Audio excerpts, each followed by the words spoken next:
तो चलिए गाइज, आज की इस वीडियो में हम लोग फिर से लेकर आ चुके हैं Bihar special Bihar GK practice set number 13 को लेकर। इससे पहले हम लोगों ने कई सारे सेट कर रखे हैं, जो नहीं देखे जाके देख सकते हो। इस वीडियोज़ के माध्यम से जितने भी बिहार से रिलेटेड प्रश्न होंगे, बिहार प्राचीन इतिहास, मध्यकालीन इतिहास, आधुनिक इतिहास, ठीक है, राष्ट्रीय आंदोलन में सहयोगी जितने भी व्यक्ति थे, उन सभी से रिलेटेड आप लोगों को यहाँ पे प्रश्न देखने को मिलेंगे। बिहार स्पेशल मतलब बिहार से रिलेटेड, और बिहार सरकार के द्वारा जो भी परीक्षा आयोजित की जाती है उस सभी के लिए काफ़ी इंपॉर्टेंट है, खास करके बीपीएससी, पीटी और बीपीएससी शिक्षक भर्तियों के लिए, ठीक है, क्योंकि 5 ऑप्शंस के साथ यहाँ पे दिए गए हैं। तो चलिए एक एक प्रश्न हम लोग यहाँ पे देखते हैं। वीडियो को अंत तक सभी देखना, काफ़ी इंपॉर्टेंट प्रश्न यहाँ पे सिलेक्ट किया हुआ है। तो चलिए हम लोग बिना किसी देरी के स्टार्ट करते हैं। वीडियो को लाइक कर लीजिएगा, चैनल को सब्सक्राइब कर लीजिएगा, ताकि नए नोटिफिकेशन जैसी लेंगे हम लोग वीडियोज़, उसका नोटिफिकेशन आपको मिलते रहेंगे। पहला प्रश्न देखते हैं। यहाँ पे कहा गया कि किस समिति ने पंचायतों में महिलाओं को आरक्षण देने की सिफारिश की थी। देखिए, समिति यहाँ पे बताना है आप लोगों को कि पंचायतों में महिलाओं को आरक्षण देने की जो बात कही थी, सिफारिश की थी, उस समिति का नाम बताना है। तो वो था थुंगन समिति। क्या नाम था? थुंगन समिति। तो एक का ऑप्शन नंबर सी के साथ चलेंगे हम लोग, थुंगन। अगला देख लेते हैं कि राज्य वित्त आयोग के सदस्यों की नियुक्ति किसके द्वारा की जाती है। जैसे ही राज्य की बात आएगा तो आपको आंख बंद करके राज्यपाल लगाना है, ठीक है। जब केंद्र की बात आएगा तो राष्ट्रपति लगाना है। तो यहाँ पे 2 का ऑप्शन नंबर सी यहाँ पे करेक्ट होगा। थर्ड नंबर देखते हैं यहाँ पे कि संविधान के किस अनुच्छेद में ग्राम पंचायतों के गठन की बात की गई है। देखिए, ग्राम पंचायत के गठनों की जो बात की गई है वो आर्टिकल नंबर आपको 40 में कहा गया है, ठीक है। 3 का option number C. Fourth number देख लेते हैं कि राज्य के महाधिवक्ता हेतु आवश्यक अहर्ताएँ हैं। देखिए, महाधिवक्ता के जो आवश्यक अहर्ताएँ हैं उस पर नियुक्त होने का, वह भारत का नागरिक होना चाहिए, बिल्कुल करेक्ट। कम से कम 10 वर्ष तक न्यायिक पद पर धारण किया होना चाहिए, ये भी सही है। किसी उच्च न्यायालय में अधिवक्ता के रूप में कार्य कर चुका हो, ये भी सही है। और किसी लाभ के पद पर न हो, ये भी सही है, ठीक है। तो इसलिए ऑप्शन नंबर ई के साथ चलेंगे, उपयुक्त में से एक से अधिक। 4 का ऑप्शन नंबर ई। 5 नंबर, राज्य महिला आयोग के कार्य क्या है। देखिए, राज्य महिला आयोग जो है आपको 3 वर्षों के लिए नियुक्त किए जाते हैं। उसके लिए कार्य क्या क्या है, देखो, महिलाओं के अधिकारों की रक्षा हेतु कार्य, सही है। महिलाओं के स्थिति में, ये भी सही है। महिलाओं के सुरक्षा हेतु कार्य, ये भी सही है। महिलाओं की सुरक्षा संबंधी सुधार हेतु राज्य सरकार को प्रतिवेदन, मतलब इनमें से सारे हो जाएंगे, उपयुक्त में से एक से अधिक, ठीक है। 5 का ई। 6 नंबर देखते हैं कि नगर निकायों के सदस्यों का कार्यकाल। देखिए, नगर निकाय जो होते हैं, नगर निगम का चुनाव, उसके सदस्यों का जो कार्यकाल होता है वो आपको 5 वर्ष का ही होता है, ठीक है। विधान परिषद और राज्यसभा को छोड़ के बाकी सभी यहाँ पे चुनावों का जो कार्यकाल होगा वो 5 वर्ष के लिए होगा, ठीक है। अगला देख लेते हैं कि बिहार में प्रमंडल तथा अनुमंडल की संख्या लगभग कितने हैं। प्रमंडल तो 9 है और अनुमंडल 101 है। प्रमंडल कितने हैं? प्रमंडल आपका 9 है टोटल, और अनुमंडल की बात करेंगे कमिश्नर, तो ये आपका 101 है, ठीक है। प्रखंड कितने हैं? तो 534 प्रखंड है, ये भी आपको याद रखना चाहिए। अगला देख लेते हैं कि विधानसभा का विशेष सत्र बुलाने की शक्ति किसमें निहित है। क्या प्रश्न है कि विधानसभा का विशेष सत्र, देखिए, विधानसभा का विशेष सत्र बुलाने की जो शक्ति निहित है वो आपको राज्यपाल के पास है। तो ऑप्शन नंबर किसके साथ चलेंगे हम लोग? एक के साथ चलेंगे, राज्यपाल। अगला देख लेते हैं कि संवैधानिक प्रावधानों के अनुसार विधान परिषद में सदस्यों की न्यूनतम संख्या कितना होना अनिवार्य है। देखिए, विधान परिषद में सदस्यों की जो न्यूनतम संख्या होना अनिवार्य है वो 40 होना अनिवार्य है, ठीक है। तो ऑप्शन नंबर 9 का सी, संवैधानिक प्रावधानों के अनुसार। अगला है कि बिहार में धारवार क्रम की चट्टानें पाई जाती है। देखिए, बिहार में धारवार क्रम की चट्टानें जो पाई जाती है वो कहाँ पाया जाता है? तो दक्षिण पूर्व में। कहाँ पे? दक्षिण पूर्व में। तो 10 का एक करेक्ट होगा। 11 देखते हैं कि निम्नलिखित में से कौन सी नदी गंगा में उत्तर दिशा से नहीं मिलती है। देखिए, उत्तर दिशा, तो उत्तर दिशा बलान में मिलती है, कमला भी मिलता है, घाघरा भी मिलता है आपका, लेकिन कर्मनाशा जो है ये नदी, ये आपको दक्षिण दिशा से आके मिलता है। दक्षिण दिशा से आके मिलता है ये कर्मनाशा नदी, ठीक है। तो यहाँ पे ए, बी और सी जो है ये आपका उत्तर दिशा से मिलता है। तो ऑप्शन नंबर क्या हो गया यहाँ पे? डी। फल्गु नदी, फल्गु नदी का उद्गम स्थल कहाँ है? देखिए, फल्गु नदी जो है ये आपका दक्षिण दिशा से होकर आने वाली जो नदी है वो है आपका, ठीक है। तो इसका उद्गम स्थल पूछा गया है, तो उद्गम स्थल जो है इसका छोटा नागपुर पठार है, ठीक है। अमरकंटक जो है सोन नदी का है।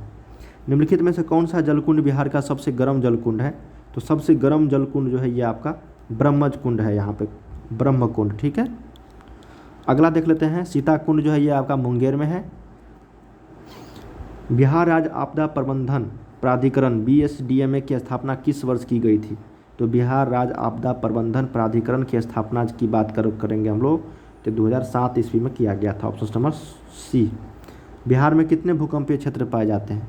तो भूकंपीय क्षेत्र जो पाए जाते हैं बिहार में वो 3 क्षेत्र पाए जाते हैं, ठीक है। 15 का सी यहाँ पे करेक्ट होगा। विक्रमशिला गंगे डॉल्फिन अभ्यारण्य, तो विक्रमशिला गंगे डॉल्फिन अभ्यारण्य भागलपुर में है। 16 का ए।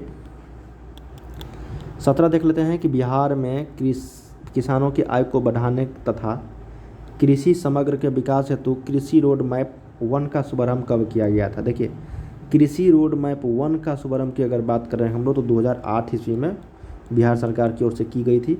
बिहार का एकमात्र जिला कौन सा है जहाँ ईडी रेशम का उत्पादन होता है? तो उसका नाम है दोस्तों आपको बेगूसराय। क्या नाम है? बेगूसराय। ऑप्शन नंबर 18 का बी। 19 देखते हैं कि बिहार का पहला अंग्रेजी दैनिक समाचार पत्र कौन था? पहला, वो भी अंग्रेजी में, ठीक है। तो उसका नाम था सर्च लाइट। क्या नाम था? Search light. महान स्वतंत्रता सेनानी जयप्रकाश नारायण को किस वर्ष भारत के सर्वोच्च नागरिक सम्मान से सम्मानित किया गया? तो 1998 ईस्वी में। तो ऑप्शन नंबर 20 का क्या हो गया यहाँ पे? सी। 21 देखते हैं कि 2011 की जनगणना के अनुसार बिहार में नागरिक जनसंख्या प्रतिशत कितना है? बिहार की बात हो रही है तो सिर्फ और सिर्फ 11.3% जो है नगर जो जनसंख्या है, मतलब शहरों में निवास करने वाला, बाकी 88% से अब सब गांव में निवास करते हैं। तो 21 का सही उत्तर आपको डी के साथ चलना है, ठीक है। 22 है कि बिहार के अधिकतम जनसंख्या घनत्व वाले जिलों का सही क्रम क्या है? सबसे ज़्यादा घनत्व कौन सा जिला का है, और सही क्रम मतलब पहले छोटा उसके बाद बड़ा फिर उसके बाद बड़ा, ठीक है। तो देखो यहाँ पे सबसे जो कम है वो है शिवहर में, उसके बाद पटना, और सबसे ज़्यादा जो है वो आपका दरभंगा में है। कहाँ पे? दरभंगा में। तो शिवहर, पटना, दरभंगा अधिकतम जनसंख्या वाले जिलों का सही क्रम। अगला है कि गन्ने से गुड़ उत्पादन को उद्योग का दर्जा देने वाला देश का पहला राज्य कौन सा है? बिहार राज्य है। Option number C. गन्ने से ईख से गुड़ निकाला जाता है उत्पादन, और उसको उद्योग का दर्जा देने वाला देश का पहला राज्य बिहार है। संविधान के किस अनुच्छेद के तहत बिहार में द्विसदनात्मक विधानमंडल की व्यवस्था की गई है? तो ये किया गया है आपको अनुच्छेद 168 के तहत। Option number C. बिहार में रेल इंजन कारखाना स्थित है। देखिए, बिहार में जो रेल इंजन का कारखाना है वो आपको कहाँ कहाँ है? तो ये है मधेपुरा में। विद्युत रेल इंजन, देखिए यहाँ पे इलेक्ट्रिक रेल इंजन बोल दिया है, ठीक है। तो विद्युत रेल इंजन की अगर बात करेंगे तो हम लोग मधेपुरा में है, ठीक है। और पहिया का यहाँ पे बेला में, जो सारण में। अगला है कि 1857 के विद्रोह के समय पटना का कमिश्नर कौन था? उन 1857 के विद्रोह जब हुआ था उस समय के पटना का कमिश्नर जो था विलियम टेलर। क्या नाम था? William Taylor. पटना में लगान परिषद का गठन कब किया गया? पटना में लगान परिषद का गठन किया गया था 1770 ईस्वी में। बी। बिरसा मुंडा को कब सोते हुए पकड़ा गया था? तो देखिए, बिरसा मुंडा को जो सोते हुए पकड़ा गया था 3 फरवरी 1900 ईस्वी को। मुंडा विद्रोह से ये संबंधित है। अगला है यहाँ पे कि 1908 में बिहार प्रादेशिक सम्मेलन में पृथक बिहार प्रांत के गठन का प्रस्ताव किसने रखा था? तो उसका नाम था दोस्तों Mohammad Fakhruddin. Option number C. Bihar में प्रथम बालिका विद्यालय की स्थापना किसने की थी? तो प्रथम बालिका विद्यालय की जो स्थापना किए थे उसका नाम था श्रीमती आघोर कामनी देवी। डी करेक्ट होगा 30 का। 31 देखते हैं कि बिहार के उस क्रांतिकारी का नाम बताइए जिसने सितंबर 1928 के हिंदुस्तान सोशलिस्ट रिपब्लिकन आर्मी के बैठक में हिस्सा लिया था।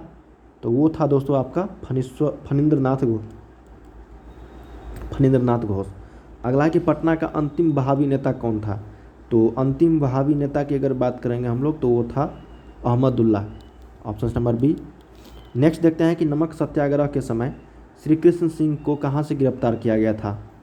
नमक सत्याग्रह के दौरान जो है श्री कृष्ण सिंह को बेगूसराय से गिरफ्तार किया गया था। Option number D. पटना में अखिल भारतीय महिला सम्मेलन का आयोजन कब किया गया था?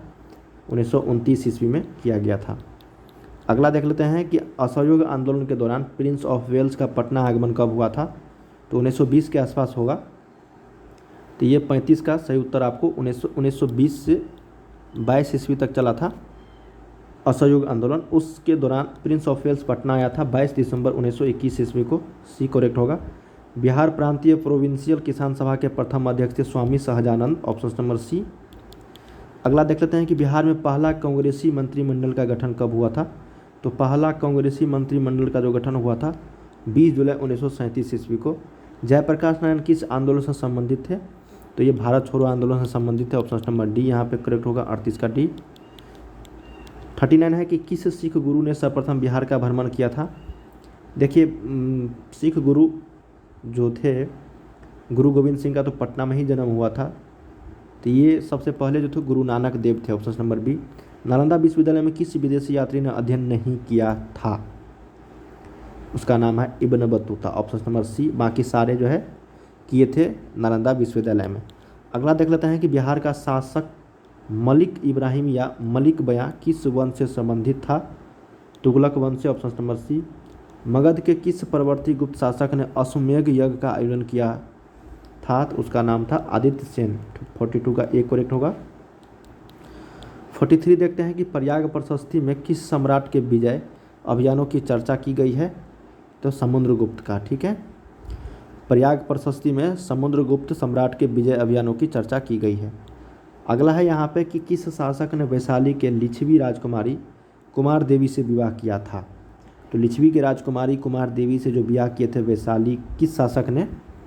तो उसका नाम था दोस्तों आपको चंद्रगुप्त प्रथम ने, 44 का सी यहाँ पे करेक्ट होगा। 45 देखते हैं कि मगध के किस शासक द्वारा गंगा और सोन के संगम पर पाटलिपुत्र नगर को बसाया। तो ये थे आपका अजातशत्रु के पुत्र, इसके पुत्र थे ये उदयन, ठीक है, बी करेक्ट होगा। नेक्स्ट है यहाँ पे कि हर्यक वंश के किस शासक को कुनिक उपनाम से जाना जाता है। कुनिक, तो कुनिक उपनाम से जाने जाने वाला अजातशत्रु है आपका। बिहार से प्राप्त होने वाले अशोक के स्तंभ लेख नहीं है रुमिन देई, और बाकी सारे जो है लोरिया, अरेराज, नंदनगढ़, रामपुरवा, ये सारे अशोक से संबंधित स्तंभ लेख है। अगला देख लेते हैं, यहाँ पे कहा गया है कि मगध के किस शासक को बौद्ध ग्रंथों में उग्रसेन अर्थात प्रचंड सेना का स्वामी कहा गया है। महापद्म नंद को, ऑप्शन नंबर डी। पटना में स्थित गोलघर का निर्माण किस गवर्नर जनरल के काल में हुआ था। तो ये हुआ था लॉर्ड कॉर्नवालिस के जनरल काल में, 1786 ईस्वी के आसपास हुआ था। इसको याद रखिएगा, गोलघर का निर्माण, सी करेक्ट होगा यहाँ पे। अगला देखते हैं क्या प्रश्न कहा गया है। कहा गया है कि तिरहुत के किस वैनवार वंश के शासक के छत्र छाया में प्रसिद्ध कवि विद्यापति ने अपने काव्य की रचना की है। वो था शिव सिंह, ठीक है। तो हम लोगों ने यहाँ पे 1 से लेकर 50 तक किए हैं बिहार स्पेशल से रिलेटेड। ये सारे क्वेश्चन दोस्तों आप लोग को कुछ जो बीपीएससी लेवल के लग रहे होंगे, तो ये सारे क्वेश्चंस आपको उसी लेवल के हैं। तो जितने भी परीक्षाएं बिहार सरकार के द्वारा आयोजित की जाती है बीपीएससी के द्वारा, उसमें आप लोगों के लिए क्वेश्चंस काफ़ी इंपॉर्टेंट होगा, ठीक है। तो चलिए अब हम लोग मिलते हैं अगले वीडियोज में कोई और टॉपिक को लेकर। बाय बाय सभी को, तब तक के लिए आप लोग तैयारी करते रहिए। Bye bye.